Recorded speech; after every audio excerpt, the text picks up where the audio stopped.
We go. What you want? Which one you want? What are you doing? Now, you had said you was wanting to drink with absolutely no chaser. So I know when you trying to drink, I know what we doing next. So what you want? No. Let's get it. What you want, baby? That's not what I said. What I said was we're partnering with Black with No Chaser, and we'll be joining the Black with No Chaser radio show. Yeah. Yep. You heard right, my listeners. Chasen and I are excited to announce that you'll be able to hear season 1 of My Last Nerve on Black with No Chaser radio. And season 2 kicks off February the 5th, and we'll be airing on Black with No Chaser radio as well as all other podcast platforms. So that's what we're doing. Is we drinking or what? Cause I'm ready now. I ain't ready. Where you going? Where you going?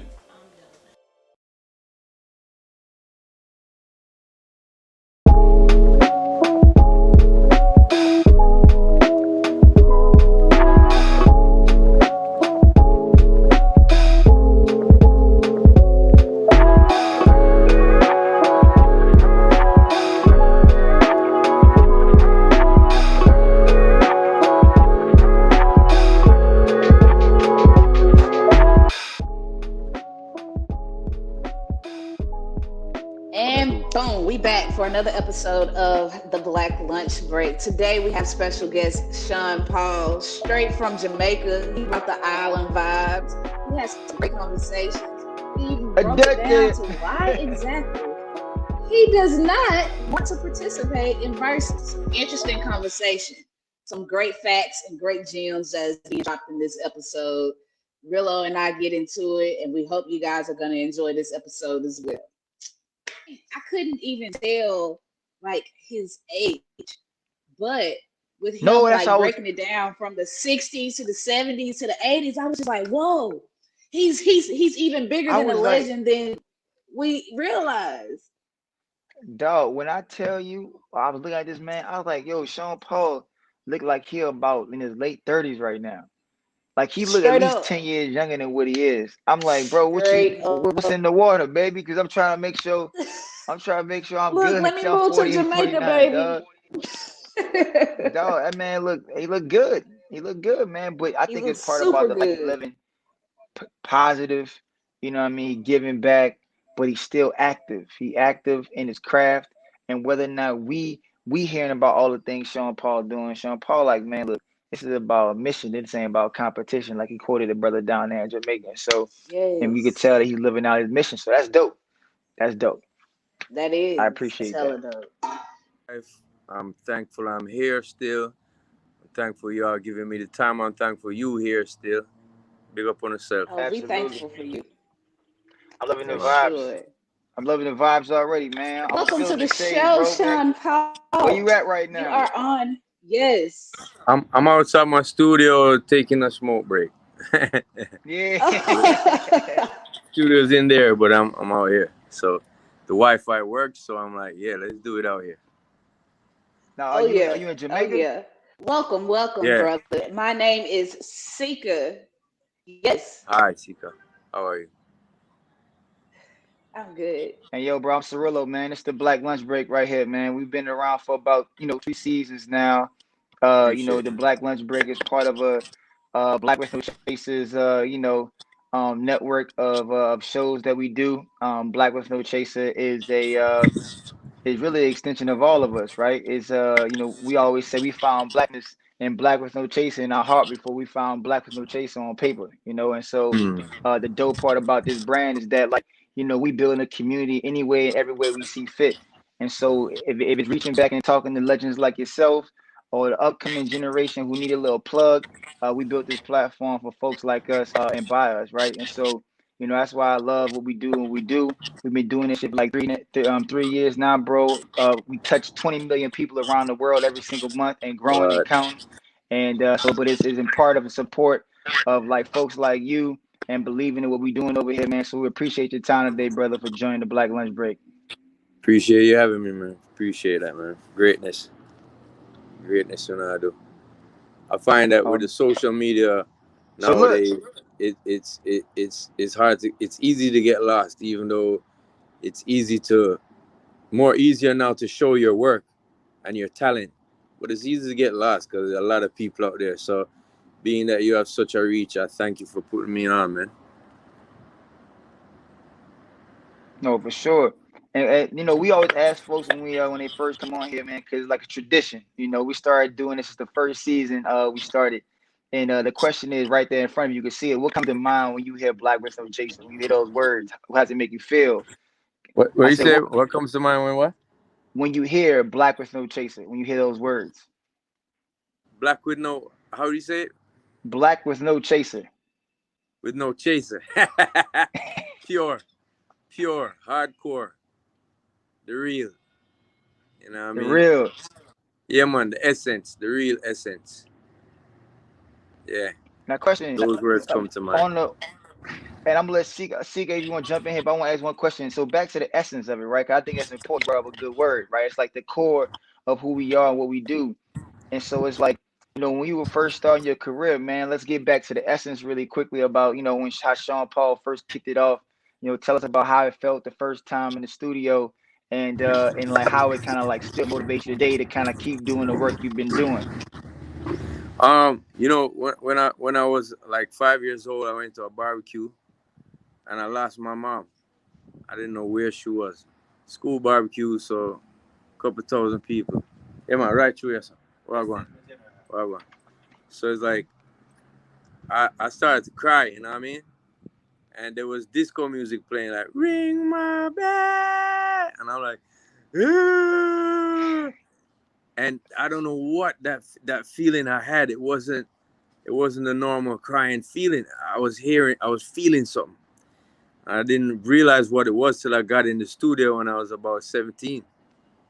And I said, "Dutty," and I heard my voice with music behind it. And I was like, "Blow, that's the same feeling I had when I was, you know what I mean, vocalizing. I was crying, hearing the music in the background type of thing.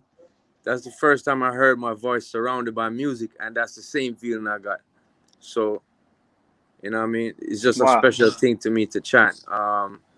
And even though that was probably a sad event for me for a few minutes, I it's not the sadness that I remember. Is the feeling of when you chant, and I didn't know that that's what it was.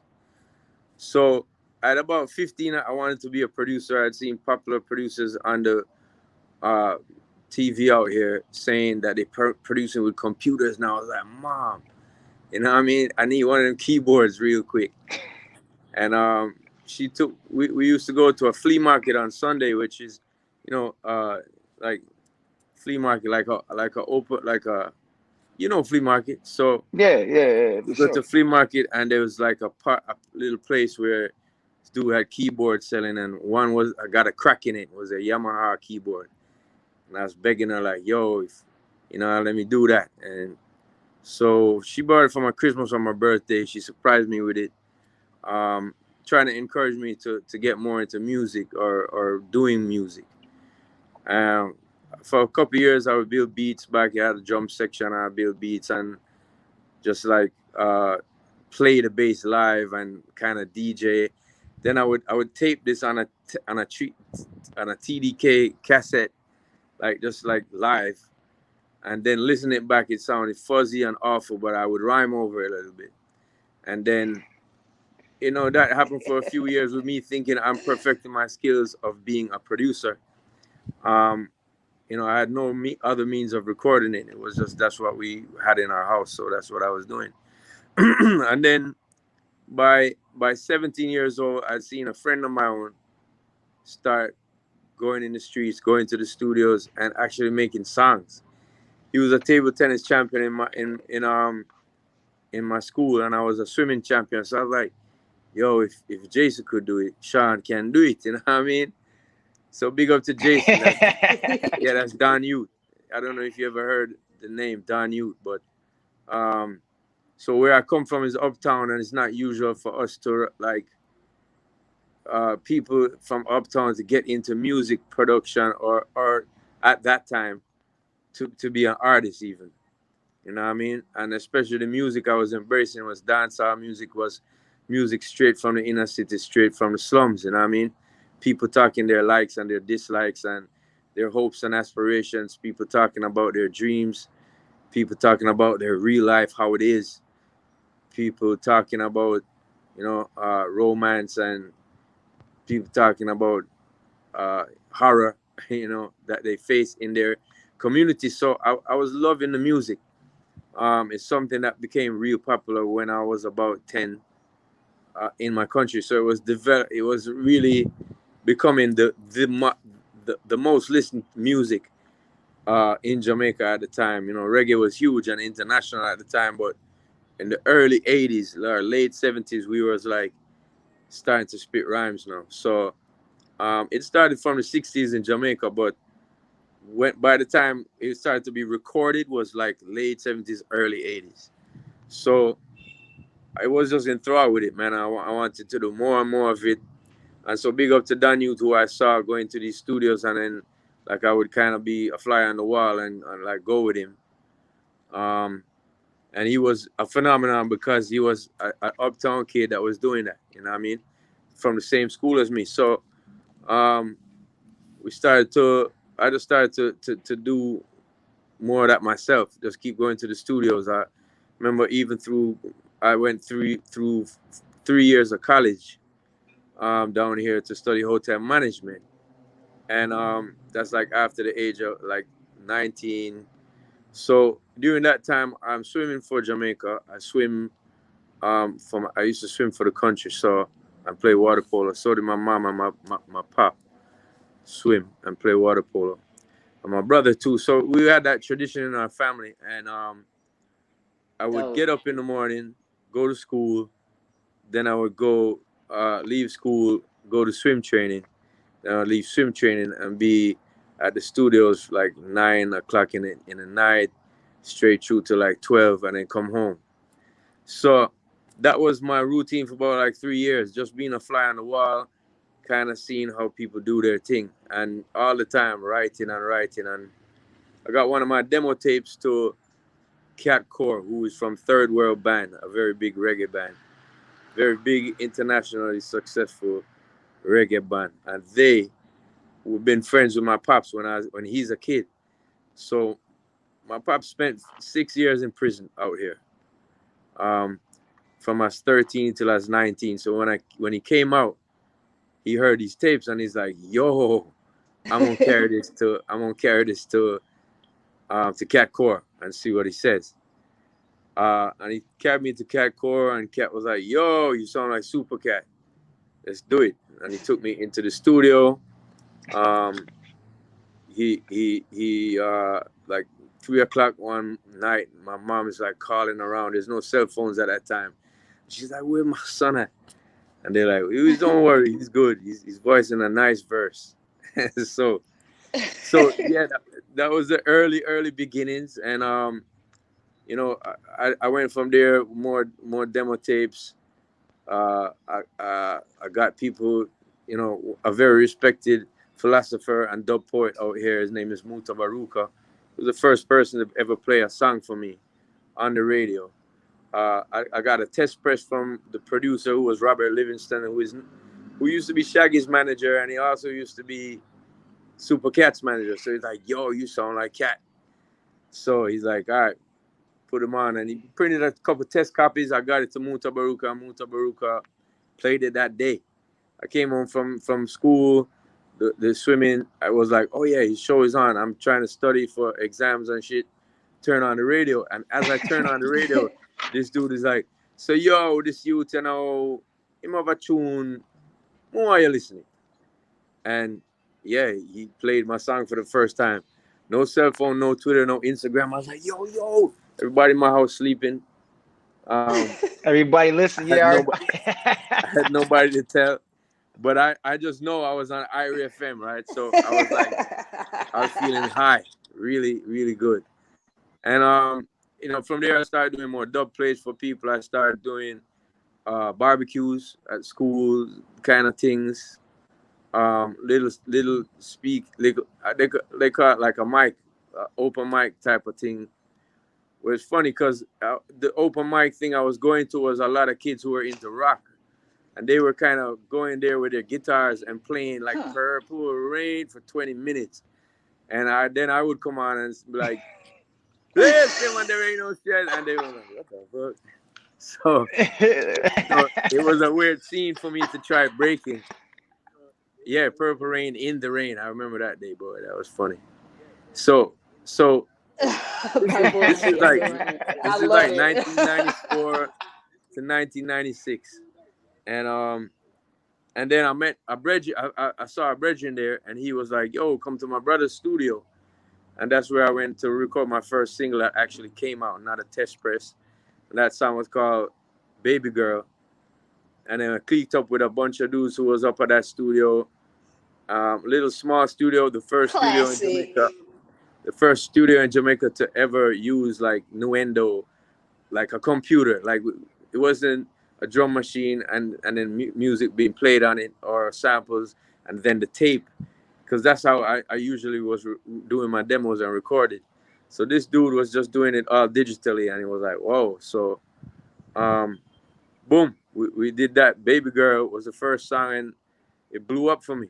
Blew up. It's been a whirlwind ever since, and at different stages too. 2 years after that, The Port then blew up in New York City, and then a year after that, Give Me the Light blew up. And that's been history since that, you know what I mean? Belly, the opportunity for Belly came. Belly was crazy. Belly in was between crazy. those times, yeah. In between Deport them time and Give Me the Light time. But yeah. The whole run of the songs, all of that was perfect. What? So considering I'm listening to your mind frame, it's like, yo, it's impeccable. You're remembering everything. So I wonder, do you remember all of the 90 collaborations that you've done? And I wonder, have you completed your list? Like, are there any other people that you want to add to the collaborations? You know, I just think that life is a gift, and I think that you gotta do what you're good at, and you gotta just do it. Just live life and do that. You know what I mean? So I like to try expand too and do other types of things nowadays after like I've been prove myself in my genre. But yeah, I remember I would say I remember a lot because I was the one that helped compile the list. But there's some that come out of the blue like whoa.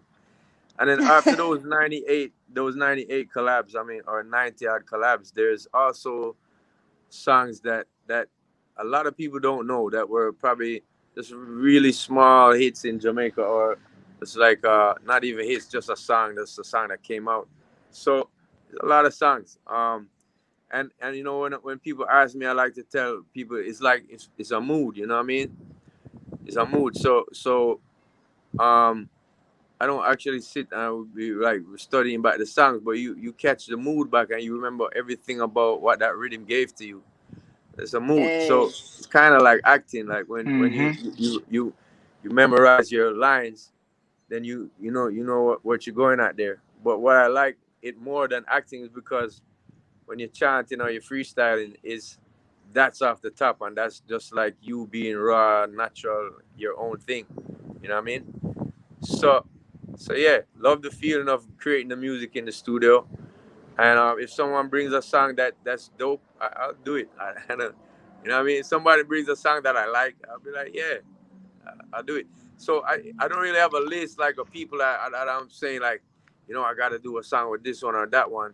Some of them came through. I never knew I would do a song with Clean Bandits. You know what I mean? Huh. I really called them for some production to do work on my album, and then they was like, we want to do a song with you. We want you to go in this song. And that then it was the song called Rockabye, which is an ode to single moms all around the world. So, you know, things like that just happen naturally for me. I don't really go and seek a lot. I can't say I do seek. Like I've been seeking to do a song with Shakira forever, and it just didn't happen. But But most of the things, Never I mean, That would be yeah. dope. Oh, Hey, Shakira, stop playing, man. Let's get this collab going, No, man. we Let's get actually this did collab one, going. but then we did one, man. But then red tape got in the way, and Oh, the honestly, I red didn't even tape. get to. Damn. Yeah, I didn't even get to speak back to her. I think I destroyed that phone because of the news.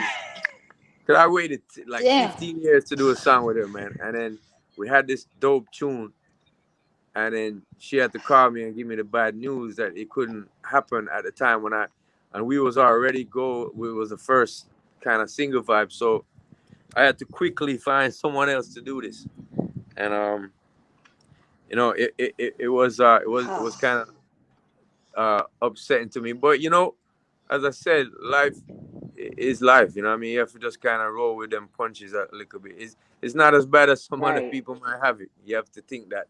And honestly, to not be able to do a song That's with for someone, sure. True, it's true. like, what is it? You doing music. You be happy to be doing music, bro. So, you know what I mean? There's perspectives to Hmm. kind of view it as. So, yeah, I don't have a Now list. I just work we got with some more. what feels good.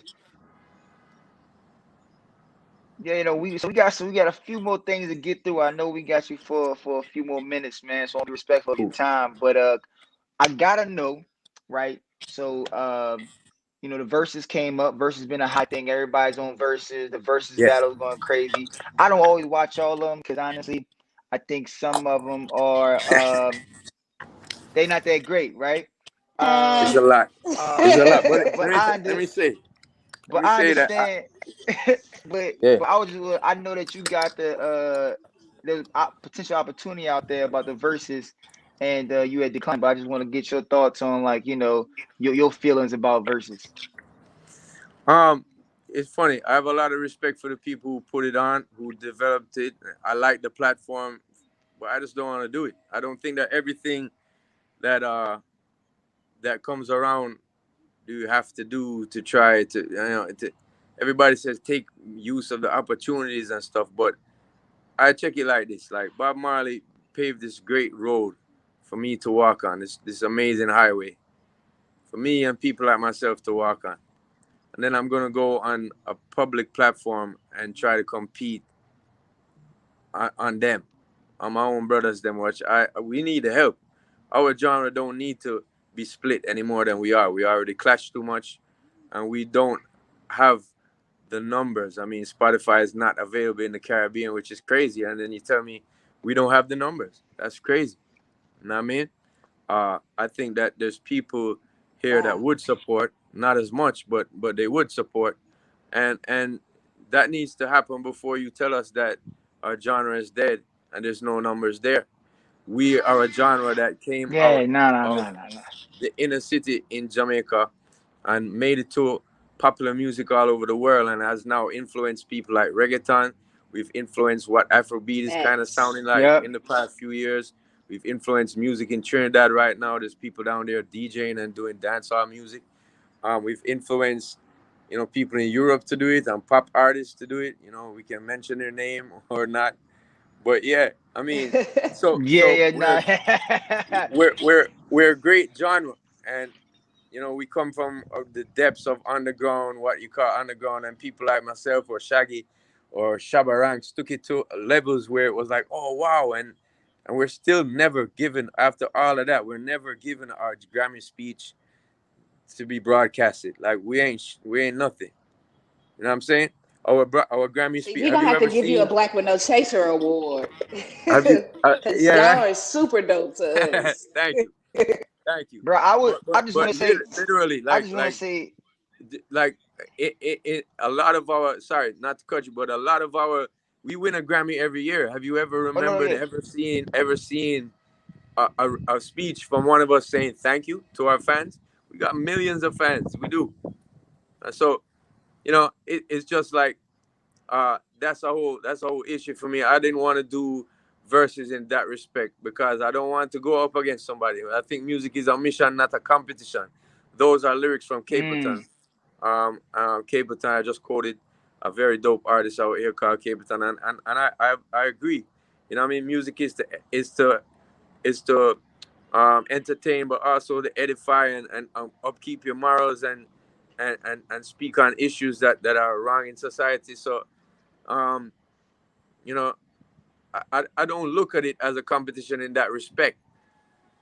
I do like to, if I'm doing a song with somebody, me and Tovlo, or me and Mr. Vegas, or you know, me and Beyonce, I like to compete with them, but to make the song better. I'm not competing against them. Derogatory forms of talking about their mothers and their children, and all that's there to them, to split the fan base in half. I just think that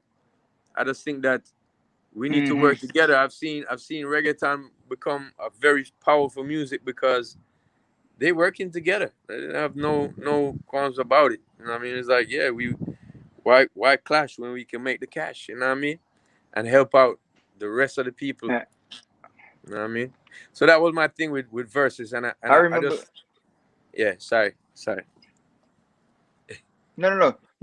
No. Appreciate that though, because I mean, like, I think a lot of folks, when people turn down things, they turn down things for like, oh, well, I don't want to be on your platform because it's like this or it's like that. But it's like to know that, like, hey, yo, this is not really a competition for you. It's like a vibe. It's a mood. It's a way of life. It's a mission, right? You living out your life's mission, and like, but I think you bring up good points, and it's a way in which, like, I think about talking about this more, coming on platforms like this, we could push back against the Spotify's of the world and make sure that reggae has a space, you know what I'm saying, on a Yeah, platform, and not yeah, we opposed to need to. like doing a lot of assuming, you know what I mean? And I so mean, that's what's up. And I I would mean, say, man, the first time I heard reggae, yeah. go ahead. No, there's like a delay. So I was saying, we do have our albums on Spotify, but our own people in the Caribbean can't buy it. It's not available here. You know what I mean? So you have to. How I got friends down here that go to Miami and then they put it on their phone and they come back here. You know what I'm saying? You could only Oh, download it damn. in a certain territory, kind of thing. So I don't understand why, but Wow. um Oh, um that sound like some United States regulatory, it's you something. know, It is something, but something going on It between sounds like some relationship digital between the United redlining, brother. States and digital redlining happening. That's what it sounds like. That's exactly what it sounds like, for sure. yeah. Uh, So with that being said, it's like I'm trying in this time where I've become an international artist and that kind of vibe. I'm trying to show unity in my own genre. So I got an album dropping March the 12th, and it's called Live and Living, because people say the genre dead, right? So I said Live and Living, and I'm featuring a lot of new artists and also a lot of uh, you know big artists who I consider people who a lot of people should know. So Buju Banton's on the album. People like Busy Signal is on the album. Um, you know, uh, my first signee, Ching Ching, is on the album. Suku from War 21 is on the album. People like Bugle is on the album. And Jesse Royal, Massacre, and Skilly Bang.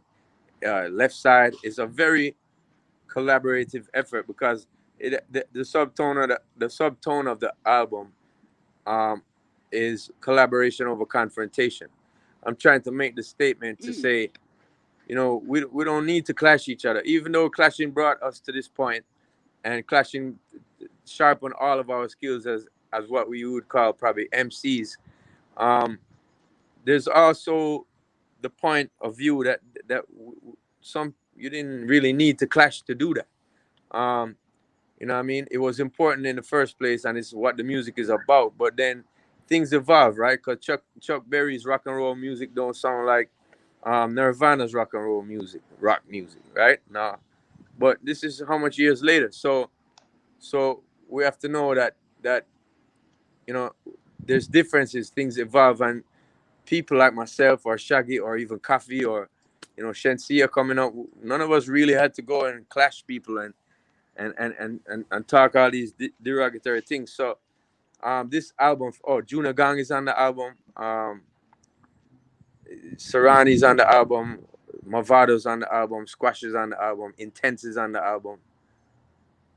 Is a full, every song is a collab. So Governor is on the album. So all these names I'm calling are huge artists in Jamaica right now, and have been historically huge in our genre. And the production and everybody I worked with on the album is someone who I revere as a great talent, from an engineer to a producer, to the artists, and even the artist that's doing the work, the artwork for the thing. So there's a big effort. I got two albums coming out in this early part of this year. The other one is called Scorcher, and that's on Island Records. So that's a more poppy oriented thing, which probably my younger fans are probably more used to hearing me like. So the dancehall one, the Live and Living album that's coming out in March, that one is kind of like more hardcore dancehall, and the one that comes out in May is more poppy. You got Sia on it, you got Ty Dolla Sign on there, you got Gwen Stefani and Shensia in one song. Okay. Um, you know what I mean? People like Styler G, Tovlo. So Jada Kingdom, big up to Jada Kingdom.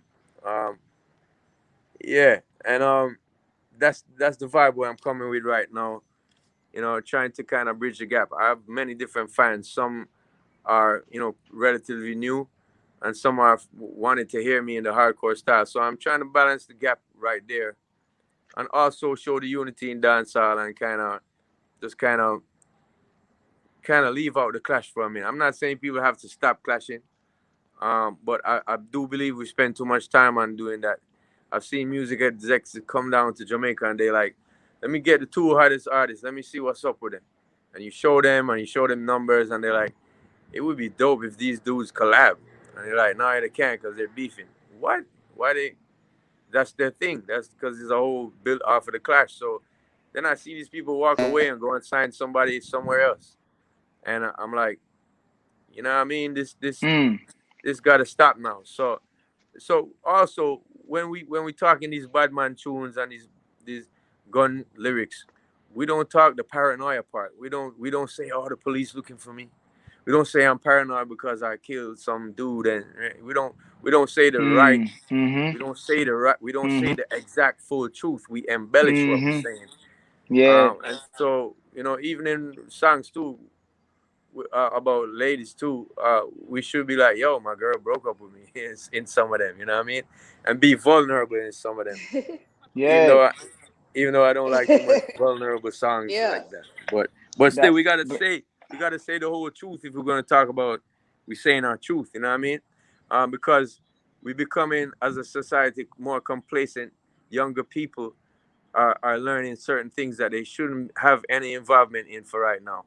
And they become complacent until things just start to become the norm, and thinking that when you say people in the inner city, in the ghetto in Jamaica, some of them don't see themselves living past 25 years old.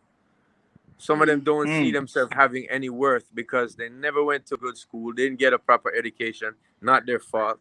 They can't get a job right now, not their fault. But they only see self-worth in themselves if they can have a gun and control a block. And how did that come to be? Because we all became complacent. That became the norm. It shouldn't be the norm for people. It should be the normal thing is for us to try to help people out of a bad situation. So with our music, I just kind of want the focus to be more about unity, more about positive, uplifting things, as well as when we're gonna speak the negative, because the negative is really like when NWA came and said fuck the police or whatever. They were expressing themselves because of a certain situation or condition that they are living in, and I get that, and that's great. Just like when Bounty Killer says you said poor people fed up. He said we fed up. That's why we robbing the place and doing all that. We don't got no job, no money. Mhm. Please try to provide for us, government. That's what he's saying in that song. And I get that, and that's a very important message, and it must be. But then we start to glorify it, and we start, as I said, to become complacent with it, and younger and younger artists try to go harder and harder until we cutting each other's heads off, literally in the song, and calling mom's name and kids' names for diss songs, and that's just whack and I fucked get up to it. me. Excuse me. So So for me, as an elder in the biz right now, I'm like, Oh no, no problem. yeah, as an elder in the biz right now, I'm trying to just bridge that gap also, and try to influence kids to understand that the full circle of life doesn't include just going in one direction all the way hard. You have to be well oriented. So let's do that so that we can help more future generations kind of be, Absolutely. you know what I mean, a little less complacent with this, us killing each other every day, all day. No, we didn't bring the guns in. We're not the politicians with the shipments, or big businessmen, but we are the people singing and telling younger kids it's okay to think that way. And I don't want that no more, man. Damn, that's powerful, bro. That's powerful. Powerful stuff. Very. But look, man, look, I don't know how much longer we got with you, but uh, you know, I know you down there doing some good work with in terms of charities and the charity that you have. So I at least want Yeah, to give you the floor to explain a little bit about what you got going on, man. I feel like it's on your heart right now. We done set the stage for yeah. this moment about you giving back, connecting generations. So explain to the people a little bit though, man, about what's going on with your current charity. The charity is something that is been in me for ever since I started to make money this way for music. Is like, whoa, I can help people, and I have, you know what I mean. But I decided to do something more of a foundation type thing, so it's more substantial and people could probably give as well, not just myself. But on a day-to-day basis, every artist or even great athlete out here, or somebody who is, a successful business person, or even I know people who go abroad, work two jobs. When they come back home, they're helping people out because um, there's that much poverty, and so from day to day, I help people out, um, and so down to the point where it was like, yo, I need to start the foundation to make it, collab with some bigger entities and probably do something bigger, and especially in the last year when the pandemic hit, is like, I usually tour 6 months out of the year, and um, I just been at home since, and I've planned for 2 years for myself. So I decided to, like, let's do this year. So last year we gave to small farmers. I'm into trying to have organic food, and so the small farmers, them, we gave them watersheds because it can get really dry sometimes here. So they can always catch the water, put it in a thing, and like use it for the field. And so we've seen some great produce from that. I did it with an entity called Food for the Poor.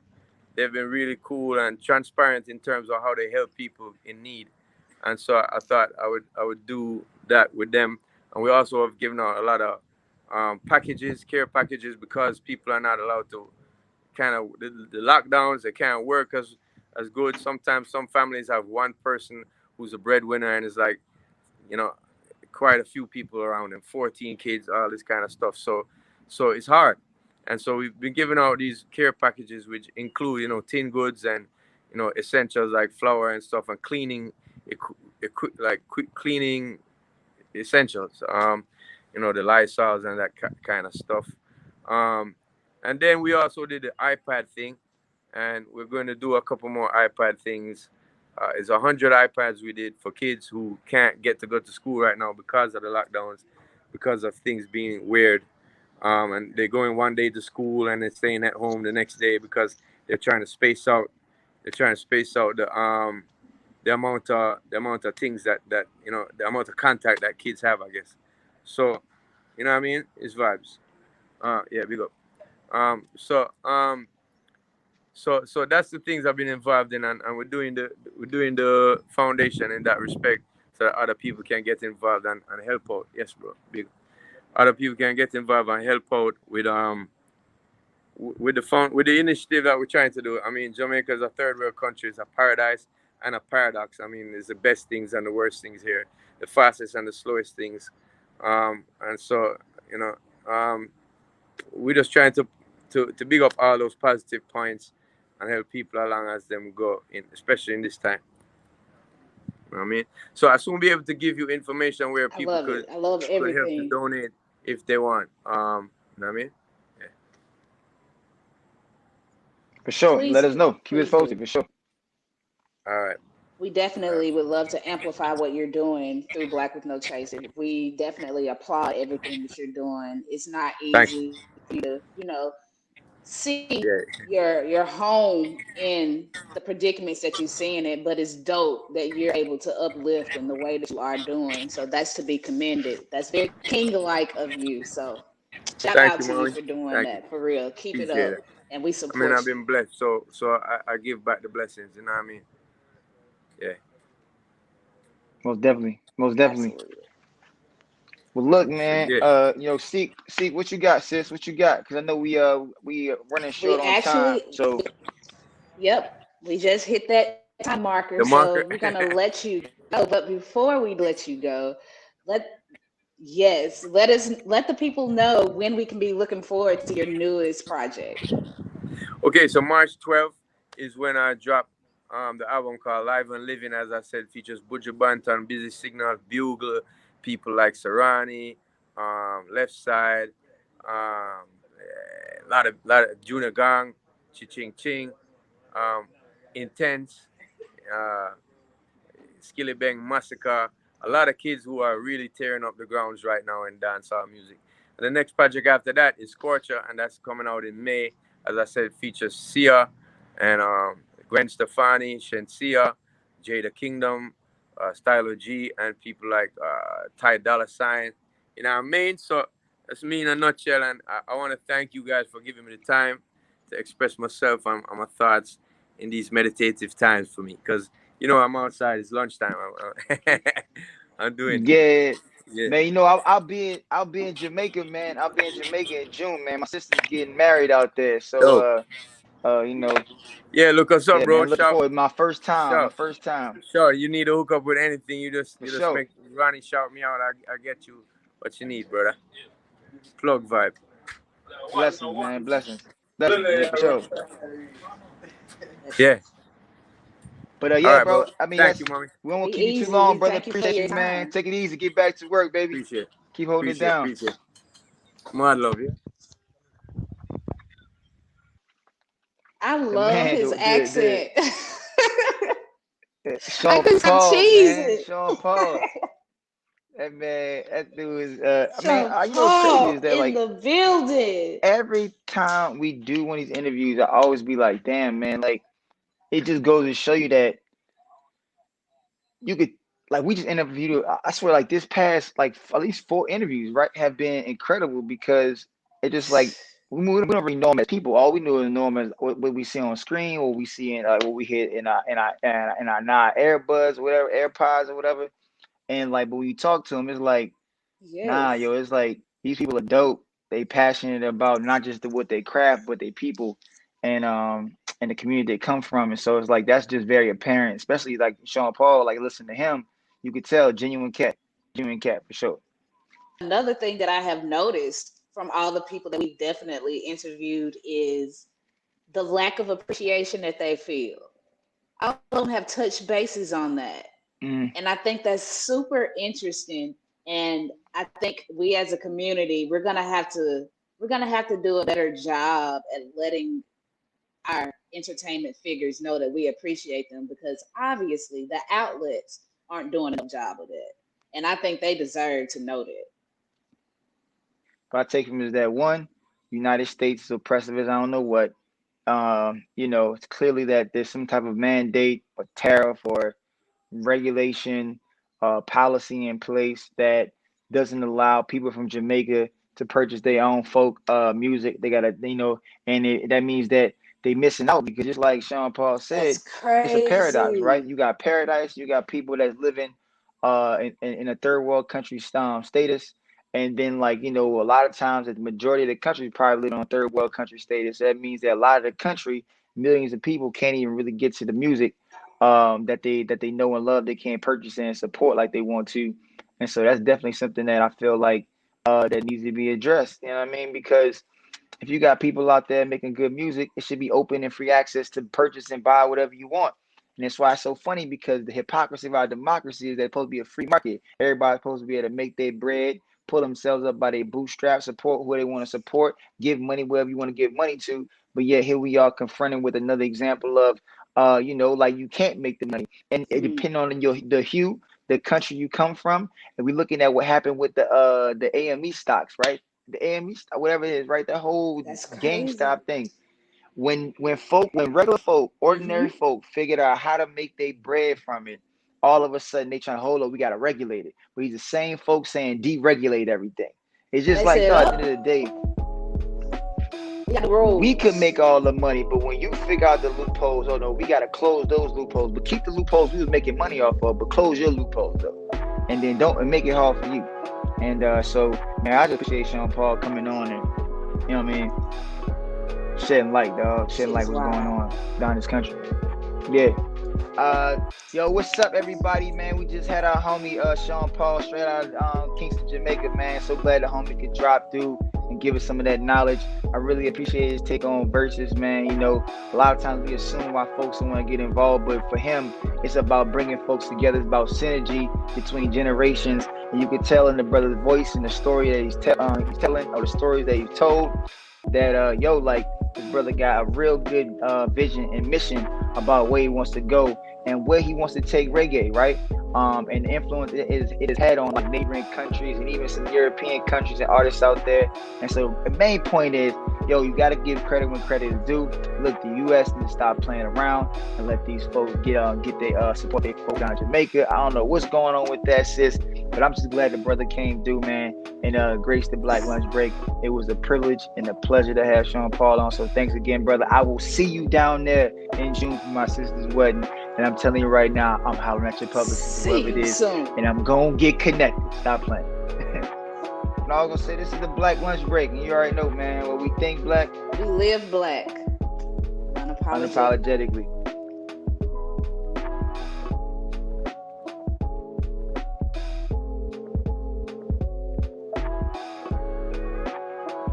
Really appreciate y'all. This has been one of the most amazing interviews I've ever done.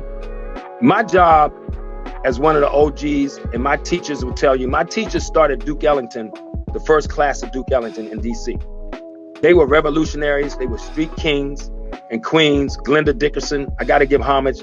Mike Malone, Peggy Cooper Cafridge, Skipper Driscoll, Charles Organs. Well, he's still alive, God bless. Charles Brown, who sang.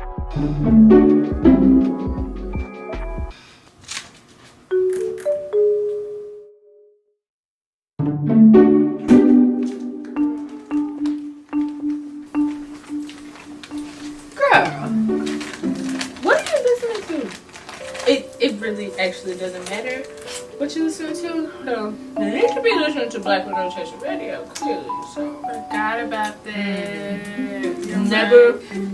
Never forget. Right. Never forget. My mistake. Black with No Chaser Radio.